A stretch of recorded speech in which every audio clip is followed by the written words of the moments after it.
Jamolxon aka futbol o'ynash vaqti oldingi xochsimon bog'lam uzilib ketdi, lekin hozir og'riq yo'q deb yuraversa bo'ladimi? Yo'q. Chunki oldingi xochsimon bog'lam jarohatlandi. Birinchi jarohatda tizza o'sha ichkariga qayrilganda yoki aylanib ketay turganda oldingi xochsimon bog'lam o'zini fido qiladi, jertvat qiladi, lekin tizzadan chiqib ketib qolishdan saqlab qoladi.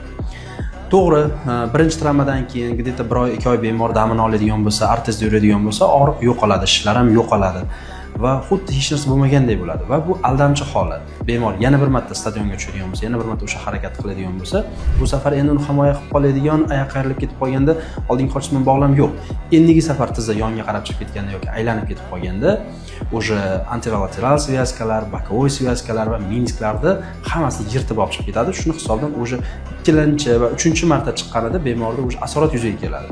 Bu to'g'ri, birinchini chiqqanda o'zidayoq asorat bor edi oldingi xochsimon bog'lam, lekin u tiklasa, oldingi xochsimon bog'lamni tiklaganingizdan keyin agar boshqa bokovoy svyazkalar, menisklarda jarohati kuzatilmasa, bemor tiklanish protsenti 100 ga ham yaqinlashib bo'ladi bemalol.